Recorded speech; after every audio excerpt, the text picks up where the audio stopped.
لا حول ولا قوة إلا بالله العلي العظيم.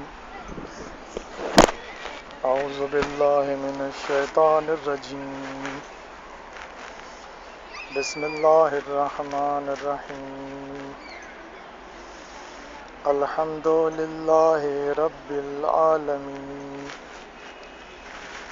والصلاة والسلام على أشرف الأنبياء والمرسلين وعلى آله الطيبين الطاهرين. رب اشرح لي صدري ويسر لي أمري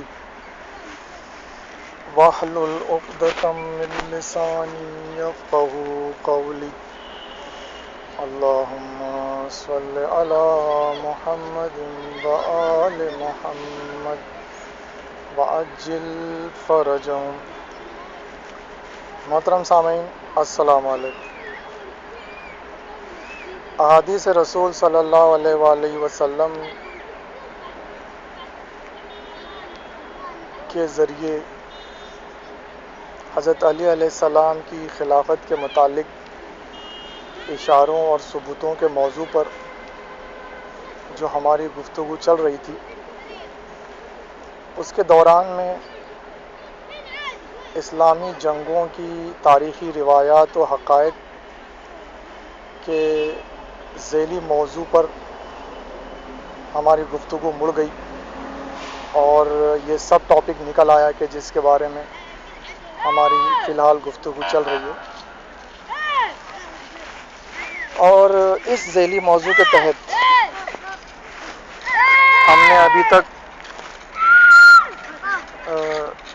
جنگ بدر،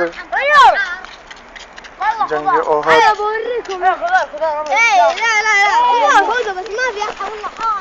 اور جنگ خندق اور صلح حدیبیہ کے موضوعات پر گفتگو کی. لہذا آئیے اب سلسلہ بیان کو آگے بڑھایا جائے، اور اب صرف دو اور جنگیں رہتی ہیں کہ جن کا ذکر کر کے اس ذیلی موضوع کو مکمل کیا جائے گا، اور وہ دو جنگیں ہیں جنگ خیبر اور جنگ حنین. چنانچہ ان جنگوں کے متعلق دراصل احادیث رسول کے ذیل میں کچھ باتیں پہلے بھی پیش کی جا چکی ہیں اور ان کا تذکرہ پہلے بھی نکلا تھا، اور کچھ باتیں احادیث رسول کے ذیل میں ہم نے بیان کی. لہذا ان جنگوں کے جو ذیلی موضوع کے تحت ہم نے ان چیزوں کو دہرایا نہیں، اور لہذا صرف وہی جو جدید نکات تھے اور جو جدید عبارتیں اور جو جدید پہلو تھے اسی پر ہم نے گفتگو کی. لہذا آئیے جنگ خیبر کے متعلق یہ عبارت ملاحظہ فرمائیں. جنگ خیبر کے متعلق یہ عبارت ہے علامہ شبلی نعمانی کی، کہ جو انہوں نے اپنی کتاب سیرت النبی کی فرسٹ والیوم کے پیج نمبر 356 پر درج کی ہے. عبارت کے الفاظ یہ ہیں: نائم کے بعد اور قلعے بآسانی فتح ہو گئے، لیکن قلعہ قموس مرحب کا تخت گاہ تھا. اس مہم پر حضرت صلی اللہ علیہ وآلہ وسلم نے حضرت ابو بکر اور عمر کو بھیجا، لیکن دونوں ناکام واپس آئے. طبری میں روایت ہے کہ جب خیبری قلعے سے نکلے تو حضرت عمر کے پاؤں نہ جم سکے، اور حضرت صلی اللہ علیہ وسلم کی خدمت میں آ کر عرض کی کہ فوج نے نامردی کی، لیکن فوج نے ان کی نسبت بھی یہی شکایت کی. یہ تھی عبارت جو کہ علامہ شبلی نعمانی نے اپنی کتاب سیرت النبی کے فرسٹ والیوم کے پیج 356 پر درج کی ہے. لہذا سامعین کرام، اس عبارت میں سب سے پہلی بات تو یہ بات ثابت ہو رہی ہے، اور اس بات کا ثبوت مل رہا ہے کہ جیسے ہم نے پہلے بھی کہا تھا اور اکثر ہم نے کہا ہے کہ جنگ خیبر میں مختلف اصحاب گئے اور ناکام واپس آئے، فرار ہو کر واپس آئے. تو دراصل اس عبارت میں ہمیں اس بات کا ثبوت فراہم ہو رہا ہے کہ اس موقع پر حضرت نے حضرت ابو بکر اور عمر، ان دونوں کی صراحت ہے باقاعدہ اس عبارت میں، کو بھیجا تھا اور دونوں ناکام واپس آئے. یہ بالکل اس بات کا ثبوت ہے کہ حضرت ابو بکر اور حضرت عمر بھی اس جنگ میں گئے تھے لیکن قلعہ فتح نہیں کر سکے اور واپس ناکام واپس آئے. تو پہلی بات تو یہ کہ اس عبارت سے یہ ثبوت فراہم ہو رہا ہے کہ یہ دونوں حضرات گئے تھے اور ناکام واپس آئے. دوسری بات یہ کہ اس میں ہم دیکھ رہے ہیں کہ جو لشکر والے تھے، جب یعنی جس میں اس عبارت کے الفاظ کیا ہے کہ طبری میں روایت ہے کہ جب خیبری قلعے سے نکلے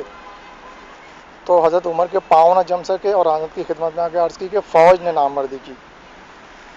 یعنی جب خیبر والے لوگ قلعے سے باہر نکلے تو حضرت عمر ڈٹ کے جنگ نہ کر سکے اور حضرت کی خدمت میں یعنی فرار ہو کر واپس آئے اور حضرت کی خدمت میں یہ عرض کیا کہ انہوں نے شکایت کی فوج کی یعنی لشکر کی کہ فوج والوں نے اور لشکر والوں نے نامردی کی. لیکن فوج والوں نے ان کی نسبت بھی یہی شکایت کی، یعنی فوج والے اور لشکر والے بھی یہی کہے، انہوں نے بھی یہی کہا کہ نہیں، ہمارے جو سردار تھا، ہمارے جو لیڈر تھا، اس نے نامردی کی. بہرحال تو یہ اب وہ کس نے کس کے بارے میں صحیح الزام لگایا یا صحیح بات کی، اس کا فیصلہ چھوڑتے ہیں ہم آپ پر.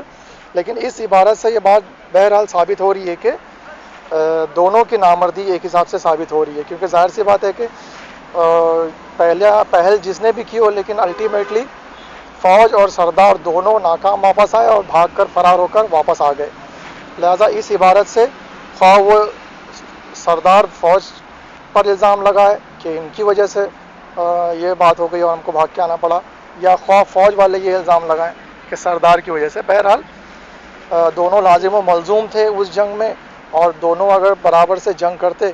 تو یہ جنگ ضرور جیتی جا سکتی تھی، لیکن ایسا نہیں ہوا. تو بہرحال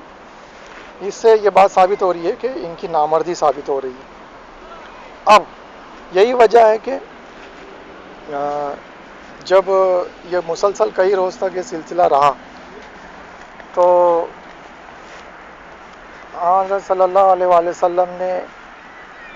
رات میں کیا ارشاد فرمایا کہ کل میں علم اس شخص کو دوں گا کہ جو آپ نے 3 صفتیں بیان کی، جس کو آپ علم دینے والے تھے اس کی 3 صفتیں آپ نے رات میں،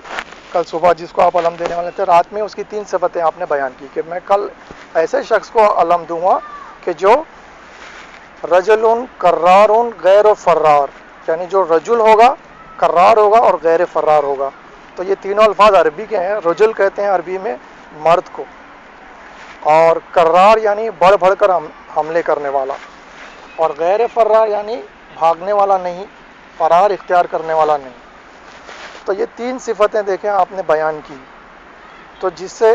اور یہ بات ثابت ہو رہی ہے کہ اس سے پہلے جو لوگ گئے تھے وہ نہ مرد تھے،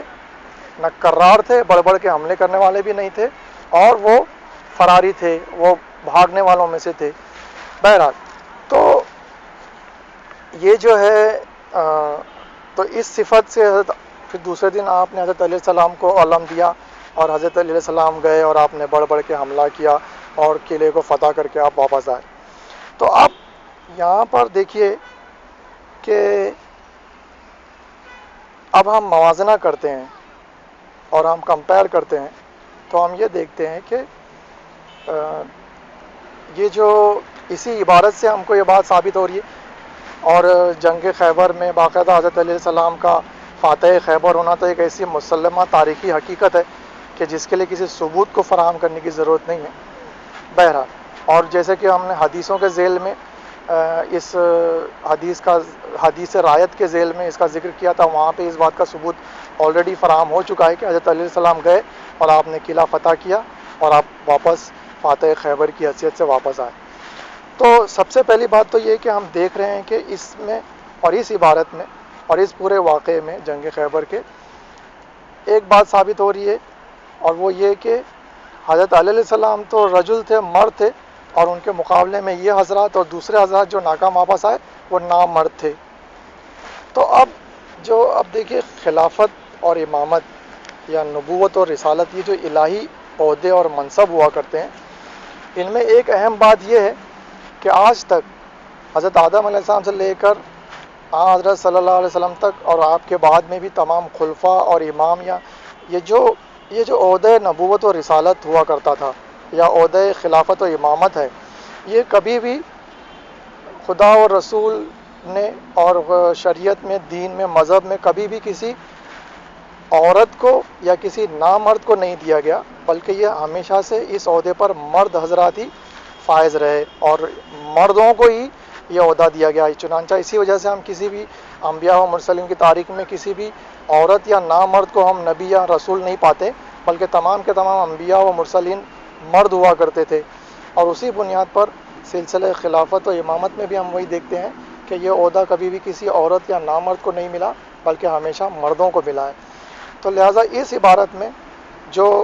حضرت علی علیہ السلام کا مرد ہونا اور ان حضرات کا نامرد ہونا جو ثابت ہو گیا، تو اس سے یہ بات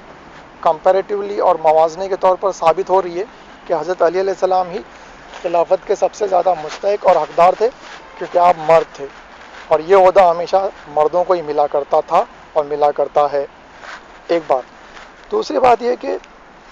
پھر وہی کہ اس میں جو شجاعت کا جو مسئلہ ہے کہ جو خلیفہ کی صفات، جو تین اہم صفات جو قرآن و حدیث سے ہم نے ثابت کی ہیں اور بیان کی ہیں، ان تین اہم صفتوں میں سے دوسری اہم صفت تھی شجاعت،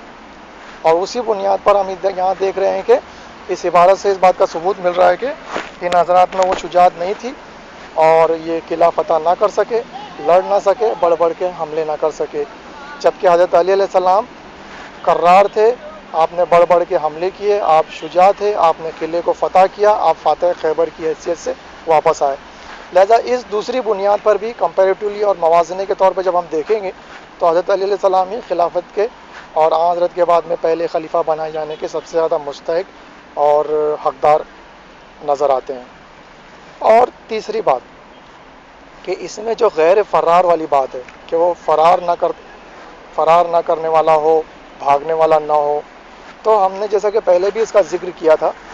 کہ فرار ہونا جو دراصل میدان جنگ سے فرار ہونا، شیعت در قرآن کے موضوع کے تحت میں ہم نے ایک قرآنی آیت پیش کی تھی کہ جس کا مفہوم یہ ہے کہ جو میدان جنگ سے اور اسلامی جہاد سے جو بھاگے اور فرار ہو، وہ دراصل دوزخی ہے، جہنمی ہے، اور اس نے دراصل کفر کیا ہے۔ اور یہ بات باقاعدہ علماء اہل سنت والجماعت کی تفسیری عبارتوں سے یہ ثابت ہم کر چکے ہیں اس تقریر میں کہ جو ہم نے اس موضوع پہ کی تھی۔ تو قرآن کے مطابق میدان جنگ سے بھاگنا اشد گناہ ہے اور ایسا بھاگنے والا دوزخی ہے، جہنمی ہے، اور وہ دراصل کفر کر رہا ہے۔ اور ہم دیکھ رہے ہیں کہ یہاں پر بھی باقاعدہ حضرت عمر اور حضرت ابوبکر کے میدان جنگ سے فرار ہونے اور بھاگ کر آنے کا تذکرہ ہے، ثبوت ہے، جو کہ باقاعدہ ہمارے کسی عالم دین نہیں بلکہ شبلی نعمانی جو کہ انتہائی متعصب عالم دین اور اہل سنت کے انتہائی متعصب اور معتبر علماء میں سے جن کا شمار ہوتا ہے، اور انہوں نے باقاعدہ الفاروق نامی کتاب حضرت عمر کے بارے میں لکھی ہے، تو اس سے آپ اندازہ کر سکتے ہیں کہ یہ عالم دین کیسے ہوں گے۔ لیکن انہوں نے سیرت النبی میں جہاں پہ حقائق اور سیرت اور تاریخ کی جہاں پہ ذکر کرنے کی بات ہے، تو چونکہ یہ ایک ایسی تاریخی حقیقت ہے کہ جس کا قدیم اور مستند اور معتبر ترین کتابوں میں تاریخ کی ذکر ہے، لہذا اس سے وہ انکار نہ کر سکے اور انہیں لکھنا پڑا۔ تو اب اس فرار ہونے کی بنیاد پر اور کفر بالاعمال کی بنیاد پر اور دوزخی اور جہنمی کردار اپنانے کی بنیاد پر جو خلیفہ کی تیسری صفت جو ہم نے بیان کی تھی قرآن و حدیث سے کہ وہ ظالم نہ ہو، یعنی کافر و مشرک نہ ہو، تو یہاں پر ہم دیکھ رہے ہیں کہ اس فرار کرنے سے اور میدان جنگ سے بھاگنے سے اس قرآنی آیت کی روح سے اور ان علماء اہل سنت والجماعت کی تفسیری عبارتوں کی بنیاد پر یہ بات ثابت ہو رہی ہے کہ یہ حضرات ظالم بھی تھے، کافر بالاعمال کی بنیاد پر اور میدان جہاد سے فرار ہونے کی بنیاد پر۔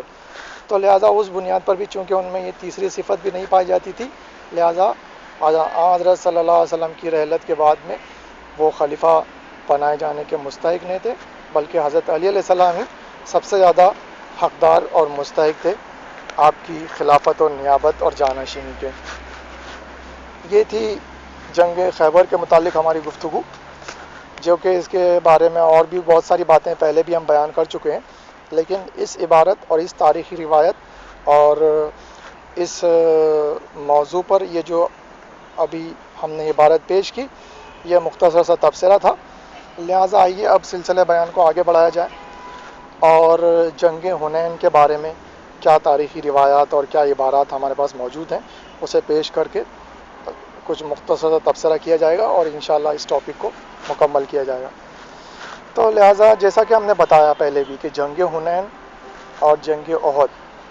یہ دو ایسی جنگیں ہیں کہ جس میں صحابہ کی اکثریت نے رائے فرار اختیار کی، اور قرآن میں اور باقاعدہ صحیح بخاری میں اس کا تذکرہ ہے۔ اور جنگ احد ابتدائی جنگوں میں سے دوسری جنگ تھی، اور جنگ حنین آخری جو فیصلہ کن اور بڑی لڑائیاں ہوئی ہیں ان میں سے سب سے آخری جنگ تھی،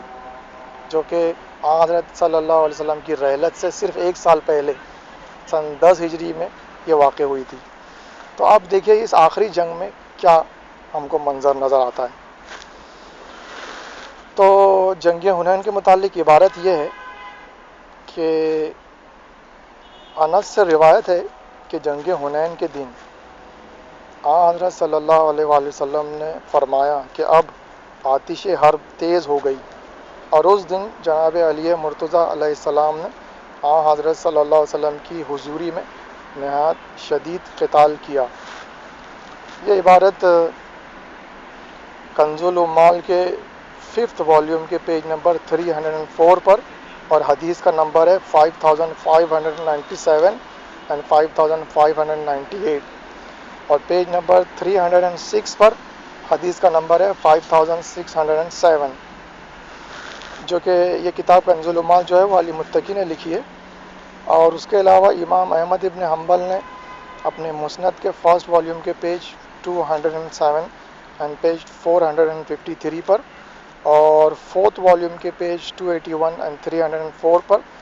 یہ عبارت درج کی ہے، اور روضۃ الندیہ کے پیج نمبر 20 اینڈ 21 پر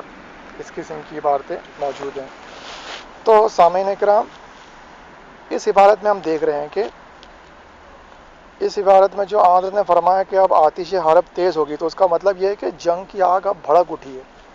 اور جنگ انتہائی اپنی شدت پر پہنچ گئی ہے۔ اس کا مطلب یہ ہوتا ہے۔ اور اس دن جناب علی مرتضیٰ علیہ السلام نے حضرت کی حضوری میں نہایت شدید قتال کیا۔ اس جملے سے یہ بات ثابت ہو رہی ہے کہ جنگ حنین کے دن جہاں سب بھاگے تھے، تو لیکن حضرت علی علیہ السلام نہیں بھاگے، اور آپ نے حضرت صلی اللہ علیہ وسلم کی موجودگی میں اور آپ کے پاس اور آپ کے درمیان رہ کر شدید قتال کیا اور آپ کی حفاظت کی، اور شدید قتال یعنی انتہائی سخت جنگ کی۔ تو بہرحال اس عبارت سے یہ بات ثابت ہو رہی ہے کہ جنگ حنین میں جہاں سب بھاگے تھے وہاں پر حضرت علی علیہ السلام نہیں بھاگے تھے، اور آپ نے حضرت کی حمایت اور آپ کے دفاع میں سخت جنگ کی، سخت قتال کیا، اور جس کا ثبوت یہ ان کتابوں میں موجود ہے۔ اب آئیے دوسری جو عبارت ہے جنگ حنین کے متعلق، وہ یہ ہے، ابو قتادہ سے مروی ہے کہ بروز حنین مسلمان پسپا ہو کر بھاگے تو میں بھی ان کے ساتھ بھاگا، تو دیکھتا ہوں کہ عمر ابن خطاب بھی بھاگنے والوں میں ہیں۔ یہ جو عبارت ہے یہ صحیح بخاری کے کتاب المغازی کے باب یعنی چیپٹر قول اللہ تعالیٰ یوم حنین اذا اعجبتکم کثرتکم، یعنی یہ جو باقاعدہ قرآن شریف میں اس کا ذکر ہے کہ اللہ کا فرمانا کہ حنین کے دن جب تمہیں اپنی کثرت پر بہت گھمنڈ ہو رہا تھا، تو اس آیت کے ذیل میں، اور اس آیت کو، یہ جو آیت ہے یہ اصل انہوں نے امام بخاری نے اس کو چیپٹر کے طور پر اس کا عنوان قائم کیا اور اس کے ذیل میں یہ روایت درج کی ہے۔ چنانچہ صحیح بخاری کے کتاب المغازی کے باب قول اللہ تعالیٰ یوم حنین اذا اعجبتکم کثرتکم کے تحت 3rd والیوم میں پیج نمبر 45 پر یہ روایت ملے گی۔ اور تاریخ ابن کثیر دمشقی کے 4 والیوم کے پیج نمبر 329 پر بھی یہ روایت ملے گی۔ لہذا سامعین ہم دیکھ رہے ہیں کہ صحیح بخاری سے باقاعدہ، اور یہ تاریخ ابن کثیر بھی بہت مشہور تاریخوں میں سے ہے اور معتبر تاریخوں میں سے ہے، اور یہ ابن کثیر جو ہیں وہ 8ویں صدی ہجری میں گزرے ہیں، اور ان کی یہ تاریخ ابن کثیر تاریخ طبری کے بعد میں مستند ترین تاریخوں میں مانی جاتی ہے۔ تو اس تاریخ ابن کثیر میں بھی یہ بات موجود ہے، اور ایون صحیح بخاری،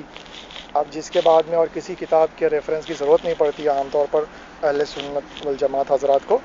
تو صحیح بخاری کی اس حوالے میں اور یہ روایت موجود ہے کہ جس سے باقاعدہ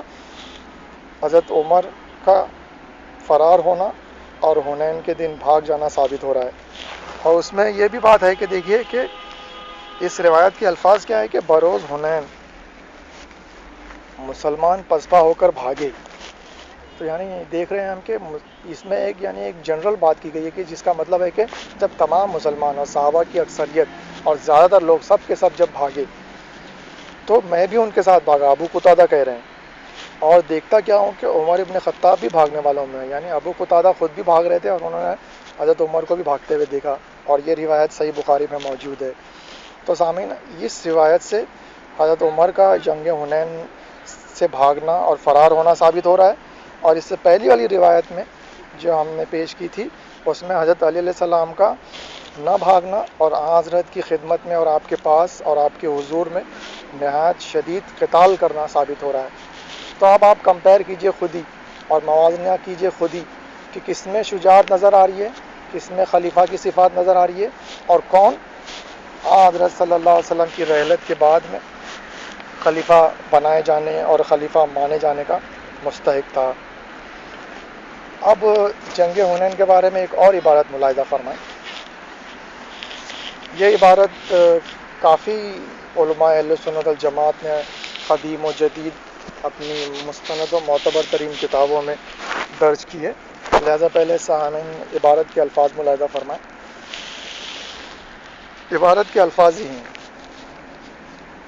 جنگ حنین میں جب مسلمانوں نے راہ فرار اختیار کی تو اہل مکہ کے دلوں میں جو کینہ اور حسد مخفی تھا وہ ظاہر ہوا۔ چنانچہ مسلمانوں کے بھاگنے پر ابو سفیان ابن حرب کہنے لگا کہ ان کا بھاگنا سمندر سے پہلے ختم نہیں ہوگا، اور اسی طرح کے طعنے بھی مار رہا تھا اور چلا کر کہا کہ اب یہ جادو باطل ہو گیا۔ یہ عبارت تاریخ ابو الفدا کے فرسٹ والیوم کے پیج 146 پر اور تاریخ کامل ابن اسیر کے سیکنڈ والیوم کے پیج 100 پر، اور حسین دیار بکری نے اپنی تاریخ الخمیس کے سیکنڈ والیوم کے پیج 113 پر، اور ابن ہشام نے اپنی مشہور کتاب سیرت النبی جو کہ سیرہ ابن ہشام کے نام سے مشہور ہے اس کے 4 والیوم کے پیج نمبر 72 پر، اور تاریخ طبری کے 3 والیوم کے پیج 128 پر، اور تاریخ ابن کثیر کے 4 والیوم کے پیج 327 پر موجود ہے۔ سامعین کرام، اس عبارت میں ہم دیکھ رہے ہیں کہ پھر وہی بات کہ جس کا ثبوت فراہم ہو رہا ہے کہ جنگ حنین میں جب مسلمانوں نے رائے فرار اختیار کی، اور یہاں پہ باقاعدہ پلورل کا اور صیغہ جمع کا استعمال کیا گیا ہے کہ جس سے یہ بات ثابت ہو رہی ہے کہ مسلمانوں کی اکثریت نے اور سب کے سب مسلمانوں نے اور تمام لوگوں نے جب رائے فرار اختیار کی، یعنی جب بھاگے جنگ حنین میں، تو اہل مکہ کے دلوں میں جو کینہ اور حسد مخفی تھا وہ ظاہر ہوا۔ تو اب یہ کون اہل مکہ تھے کہ جن کے دلوں میں جو چھپا ہوا کینہ اور حسد تھا وہ ظاہر ہوا؟ تو وہ ایکچولی ابو سفیان کے بارے میں یہ ذکر ہے۔ چنانچہ جیسا کہ آگے ذکر ہے، چنانچہ مسلمانوں کے بھاگنے پر ابو سفیان ابن حرب کہنے لگا کہ ان کا بھاگنا سمندر سے پہلے ختم نہیں ہوگا۔ تو یہ ابو سفیان ابن حرب وہی ہیں کہ جو معاویہ کا باپ اور یزید کا دادا تھا۔ اور دیکھیے یہ ایک عجیب بات ہے کہ ابو سفیان کے اسلام اور ایمان کا بہت چرچا کیا جاتا ہے اور اس کو بہت نیک سمجھا جاتا ہے، اور اس کے ایمان اور اسلام کی فضیلت کے قلابے ملائے جاتے ہیں زمین و آسمان کے، لیکن آپ دیکھیے کہ اب یہاں پہ ہم کو اس عبارت میں جو بات نظر آ رہی ہے اور کچھ تاریخی حقائق پر جب ہم غور کریں گے تو ہمیں بالکل اس کے برعکس منظر نظر آئے گا. لہذا سامعین کرام، جیسا کہ ہم نے پہلے یہ جو جنگوں کا ہم نے تذکرہ کیا ہے، تو ان جنگی تذکروں میں جنگ بدر، جنگ احد اور جنگ خندق، جو یہ انتہائی فیصلہ کن بڑی لڑائیاں تھیں جو کفار مکہ اور مشرکان مکہ کے ساتھ لڑی گئی تھی، تو ان تینوں جنگوں میں لشکر اسلام کے مقابلے میں جو کافروں اور مشرکوں کا جو لشکر تھا، اس کی سرداری اور اس کا سردار اور اس کا بڑا، جیسے کہ حضرت لشکر اسلام کے قائد اور رہبر تھے، حضرت علی علمدار تھے، ایسا لشکر کفار اور لشکر مشرکین کا سردار اور بڑوں میں ابو سفیان کا بھی شمار ہوتا تھا. ابو سفیان ان کا سردار تھا، اور اس لشکر کفار اور لشکر مشرکین کا سردار ابو سفیان تھا ان تینوں جنگوں میں، جنگ بدر، جنگ احد اور جنگ خندق. بہرحال اب ان تینوں لڑائیوں میں یہ تو لشکر کفار اور مشرکین کا سردار رہا، اور پھر 8 ہجری میں جب فتح مکہ کے موقع پر جس نے مجبوری سے اسلام قبول کیا، اور اس موقع پر جب اپنے اسلام کو مجبوری سے اور مصلحت کی بنیاد پر اور کچھ اور پولیٹیکل بنیادوں پر جب اس نے اسلام کو قبول کیا، تو اس سے تھوڑی دیر پہلے اس کی گفتگو جناب عباس ابن عبد المطلب رحمۃ اللہ علیہ سے اس کی کچھ بات چیت ہوئی. تو جس دن فتح مکہ جس روز ہوا، یہ اس کی رات کا واقعہ ہے کہ وہ عباس ابن عبد المطلب رحمۃ اللہ علیہ سے وہ کہتا ہے کہ تمہارے بھتیجے نے تو بہت بڑی حکومت بنا لی ہے، بہت بڑی حکومت قائم کر لی ہے.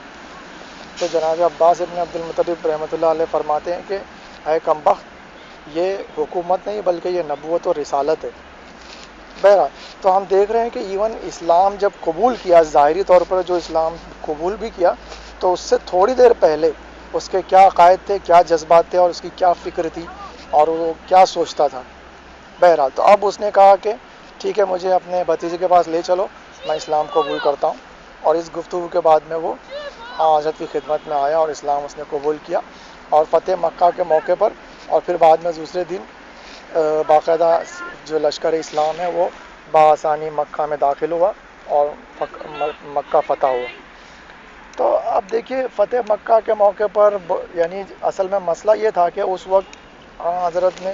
ایک جنگی تدبیر ایسی کی تھی کہ جس سے ان لوگوں کے حوصلے اور بھی پست ہو گئے، اور ویسے بھی لشکر اسلام جو تھا جنگ خیبر کی فتح کے بعد میں اور صلح حدیبیہ کے، خاص طور پر صلح حدیبیہ جو ہے وہ ایک انتہائی اہم اور بہت امپورٹنٹ واقعہ تھا عالم اور تاریخ اسلام کے لیے. تو صلح حدیبیہ کے بعد میں جب پیسفل ماحول ملا تو بہت مسلمانوں کی تعداد میں اضافہ ہوا اور لشکر اسلام کی تعداد میں کافی اضافہ ہوا. اور جہاں تک تاریخی روایت بتاتی ہیں کہ لشکر اسلام فتح مکہ کے موقع پر 10,000 تک پہنچ گیا تھا. تو دیکھیے کہاں جنگ بدر میں مسلمانوں کی تعداد صرف 313 تھی، اور کہاں فتح مکہ کے موقع پر 10,000 کا لشکر مہیا ہو گیا تھا اور مسلمانوں کی تعداد 10,000 پہنچ گئی تھی. لہذا اس بنیاد پر اور اس کے علاوہ وہ جو جنگی تدبیر کی گئی تھی کہ آپ نے حکم دیا تھا کہ رات کے وقت جب سب لوگ پڑاؤ ڈالے ہوئے ہیں، تو عربوں میں یہ دستور تھا کہ تقریباً 8 آدمی یا کم سے کم 4 آدمی مل کر ایک جگہ پڑاؤ ڈالا کرتے تھے اور بیٹھا کرتے تھے اور آگ روشن کیا کرتے تھے. تو یعنی ایک آگ جو روشن ہے تو وہ ان کے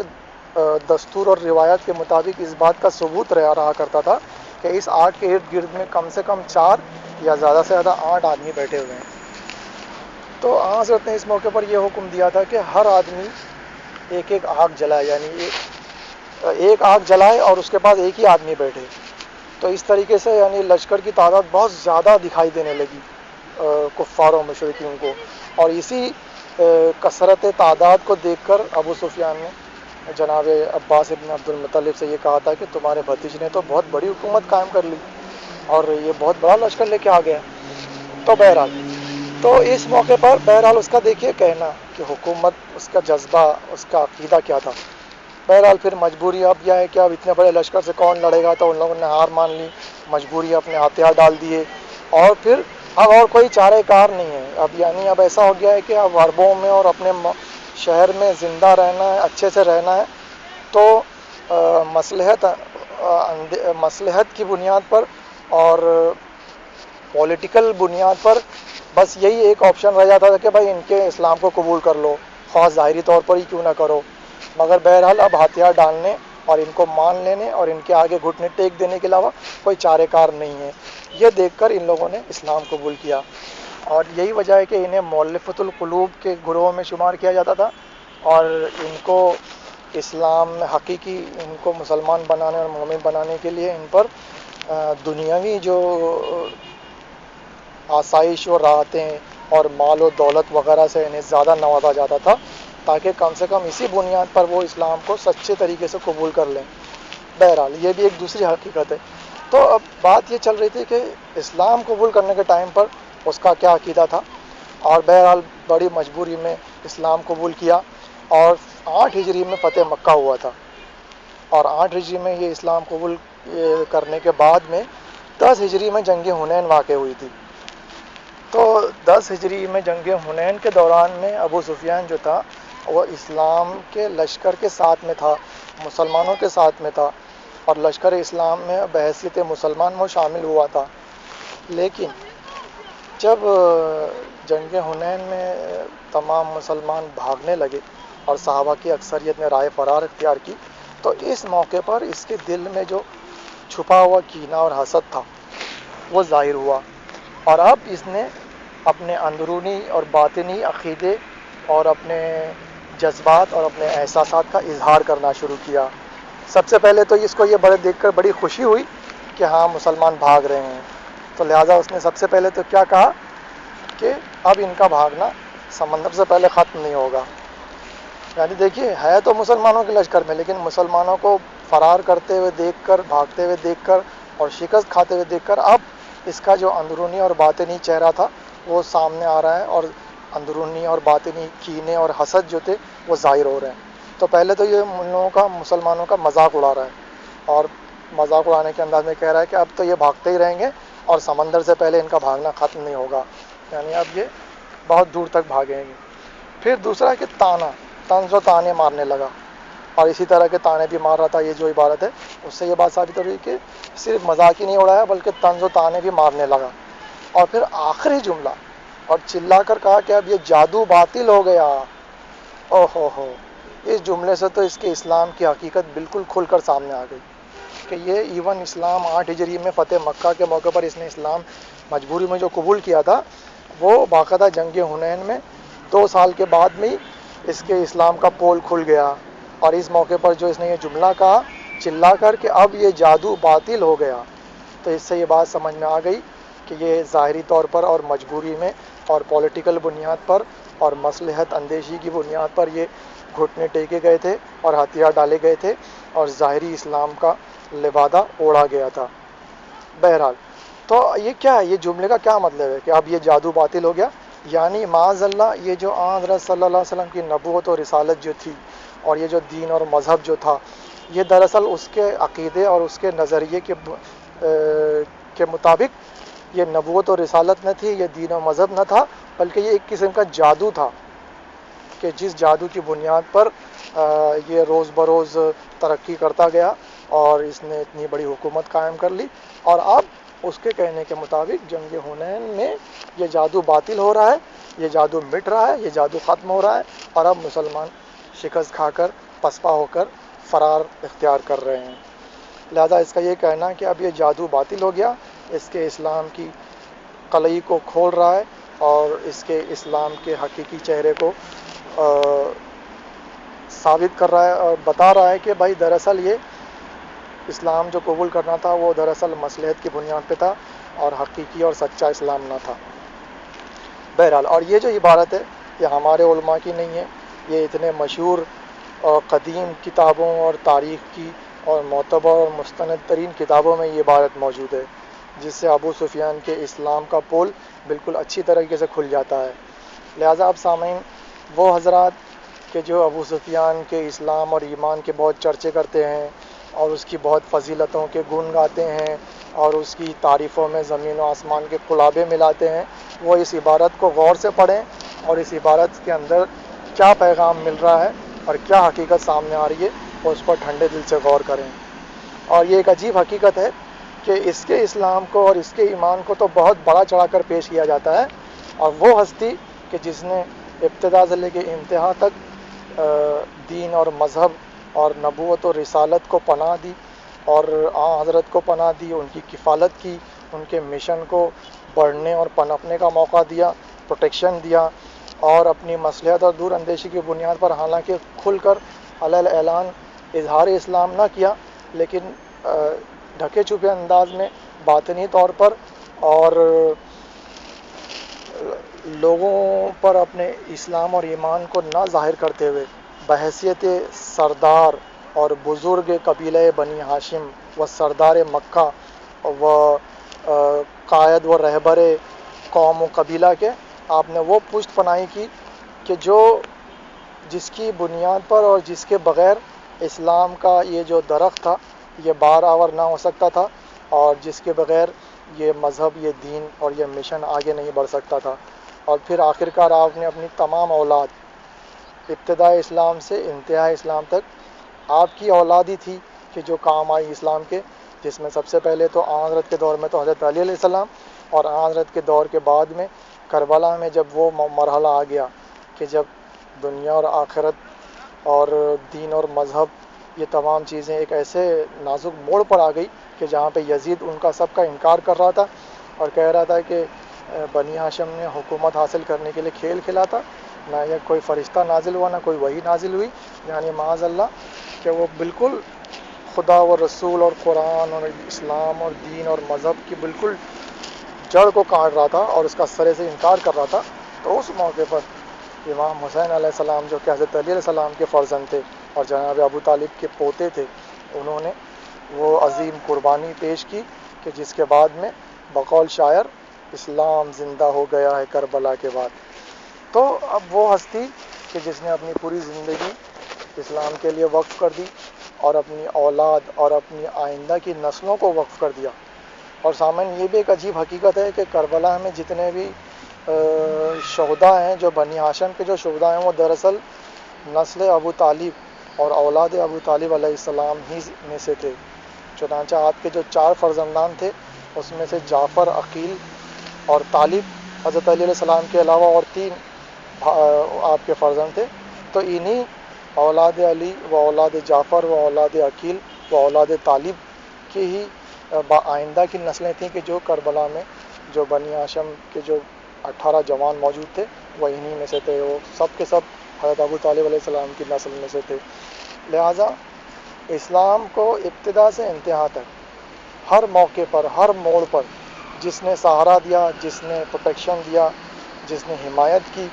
جس نے اس کو پھیلنے اور فروغ حاصل کرنے میں مدد کی،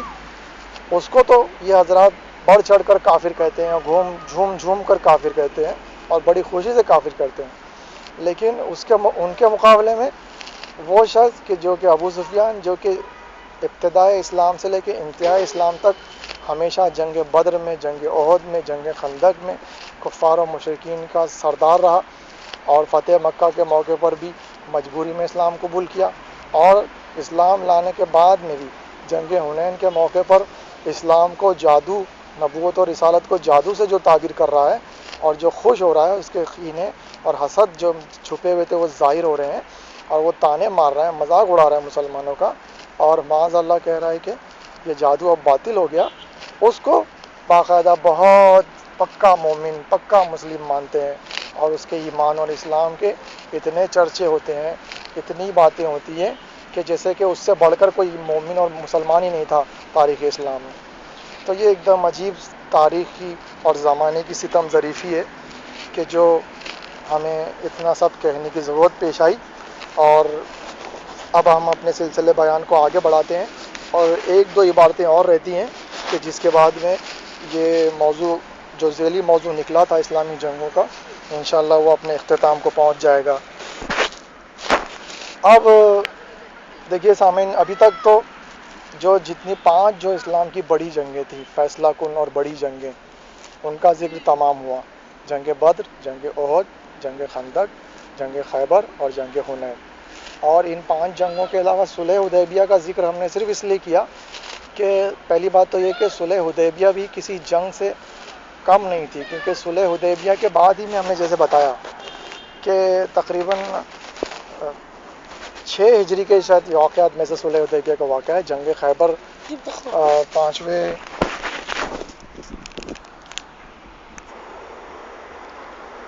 اور صلح حدیبیہ کا ذکر بھی ہم نے صرف اس لیے کیا تھا کہ پہلی بات تو یہ کہ اسی صلح حدیبیہ کی وجہ سے یہ موقع فراہم ہوا کہ مسلمانوں کی تعداد میں اضافہ ہوا، اور پھر بعد میں جو فتح مکہ اتنا آسانی سے ہو گیا تو اس کی بنیاد اور اس کی وجہ دراصل صلح حدیبیہ ہی تھی۔ اور اس کے علاوہ وہ جو اس موقع پر جو کردار، جو مختلف کردار ہمارے سامنے آیا، خصوصاً نبوت کے بارے میں شک والی بات اور گستاخی کرنا اور سخت کلامی کرنا حضرت عمر کا حضرت سے، تو یہ تمام چیزیں ایسی تھیں کہ جس میں ہم کو بہت ساری ہدایت اور حقیقت کی روشنیاں نظر آ رہی تھیں کہ جسے لوگوں تک پہنچانا ضروری تھا۔ بہرحال تو اب یہ تمام جنگوں کا ذکر ختم ہو گیا ہے، اب صرف 1-2 عبارتیں ان جنرل رہ جاتی ہیں کہ جس میں جنگوں کے بنیاد پر اور شجاعت کی بنیاد پر جو علماء نے لکھا ہے اور جو تعریفیں کی ہے، تو اس میں پہلی عبارت تو ہے علامہ عبید اللہ امرتسری کی۔ تو یہ جو علامہ عبید اللہ امرتسری ہے، انہوں نے اپنی کتاب ارجح المطالب کے 4th ایڈیشن میں پیج نمبر 230 اور 232 پر حضرت علیہ السلام کے جہادوں کے سلسلے میں جہاں پر بہت ساری چیزیں لکھی ہیں، تو اس کے بعد میں وہ لکھتے ہیں کہ جناب امیر علیہ السلام کی شجاعت سے جس قدر کہ دین اسلام کو نفع پہنچا ہے وہ کسی سے نہیں پہنچا۔ یہ عبارت علامہ عبید اللہ امرتسری کی ہے جو انہوں نے اپنی کتاب ارجح المطالب میں لکھی ہے 4th ایڈیشن کے پیج 232 پہ۔ تو دیکھیے اس عبارت سے یہ بات ثابت ہو رہی ہے کہ وہی جو خلیفہ کی جو صفات ہے کہ دوسری صفت شجاعت، تو یہاں پہ کیا بات ثابت ہو رہی ہے کہ حضرت علیہ السلام کی شجاعت سے جس قدر اسلام کو فائدہ پہنچا وہ کسی سے نہیں پہنچا، لہذا اس بنیاد پر بھی حضرت علی علیہ السلام ہی حضرت صلی اللہ علیہ وسلم کی رحلت کے بعد میں پہلے خلیفہ بنائے جانے اور مانے جانے کے مستحق تھے۔ اور اس عبارت کے علاوہ امام فخر الدین رازی نے اپنی کتاب الاربعین میں لکھا ہے، صحابہ میں مثل ابو دجانہ اور خالد بن ولید کے ایک جماعت ایسی تھی جو شجاعت میں مشہور تھی، لیکن سب کی شجاعت سے جناب امیر علیہ السلام کی شجاعت زیادہ تر نفع رسا تھی۔ تم نہیں دیکھتے ہو کہ جنگ احزاب کے روز حضرت نے فرمایا کہ علی کی ایک ضرب جن و انس کی عبادت سے افضل ہے۔ یہ عبارت تھی امام فخر الدین رازی کی کہ جو انتہائی متعصب علماء اہل سنت والجماعت میں سے گزرے ہیں، انہوں نے اپنی کتاب الاربعین میں یہ عبارت لکھی ہے۔ تو اس عبارت سے کیا ثابت ہو رہا ہے کہ حالانکہ صحابہ میں کچھ ایسے دیگر افراد بھی تھے جو شجاعت میں مشہور تھے، مثلا ابو دجانہ اور خالد بن ولید وغیرہ، لیکن سب کی شجاعت سے زیادہ فائدہ مند حضرت علی علیہ السلام کی شجاعت تھی۔ تو اس سے یہ ثابت ہو رہا ہے کہ سب سے زیادہ شجاع حضرت علی علیہ السلام تھے اور سب سے زیادہ خلافت کے مستحق بھی حضرت علی علیہ السلام تھے۔ اور انہوں نے باقاعدہ یہ جو جنگ احزاب یعنی جنگ خندق کے بارے میں لکھا ہے کہ حضرت نے جو فرمایا تھا کہ علی کی ایک ضرب جن و انس کی عبادت سے افضل ہے، جو جنگ خندق کے موقع پر حضرت کی جو مشہور حدیث ہے اس کا ذکر انہوں نے کیا ہے کہ یعنی اس کو بطور ثبوت پیش کیا ہے کہ یہ اس بات کا ثبوت ہے حضرت کا فرمانا کہ حضرت علیہ السلام کی ایک ضرب، ایک وار آپ کا اور آپ کا وہ قتال کرنا جنگ خندق کے موقع پر عمرو بن عبدود کو قتل کرنا، وہ تمام جنوں اور انسانوں کی عبادت سے افضل ہے، جس سے یہ بات ثابت ہوتی ہے کہ جس میں سب آ جاتے ہیں، انسانوں میں سب آ جاتے ہیں، اس دور کے اصحاب بھی اور آئندہ آنے والے مسلمان بھی اور سب، اور ان اصحاب میں سے خلفاء ثلاثہ خصوصاً وہ بھی سب آ جاتے ہیں. تو جب صرف ان کا ایک عمل افضل ہے ان کے تمام اعمال سے، تو پھر کس بنیاد پر ان کو خلافت اور نیابت و جانشینی سے ہٹایا گیا، نہ مانا گیا، اور ان خلفاء ثلاثہ کو ترجیح دی گئی اور انہیں خلیفہ بنایا گیا. لہذا سامعین، یہاں پر اب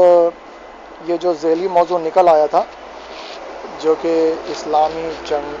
اسلامی جنگوں کی تاریخی روایات و حقائق سے حضرت علیہ السلام کی خلافت کے ثبوت، یہ اپنے اختتام کو پہنچا. اور انشاءاللہ اب آئندہ تقریر سے وہ جو ہمارا اصل موضوع چل رہا تھا کہ احادیث رسول صلی اللہ علیہ وآلہ وسلم سے حضرت علیہ السلام کی خلافت کے متعلق اشاروں اور ثبوتوں کا جو موضوع تھا، وہ تقریباً ہم نے اس ذیل میں تقریباً 60 کے قریب حدیثیں آلریڈی ہم پیش کر چکے ہیں، اور اب کچھ 5 یا 10 حدیثوں کے درمیان میں کچھ حدیثیں رہ جاتی ہیں تھوڑی بہت، انہیں انشاءاللہ پیش کر کے اس موضوع کو بھی ختم کیا جائے گا، اور انشاءاللہ پھر اس کے بعد میں سلسلے بیان آگے بڑھایا جائے گا. لہذا سامعین کرام، آج کی تقریر یہیں ختم ہوتی ہے. انشاءاللہ آئندہ تقریر میں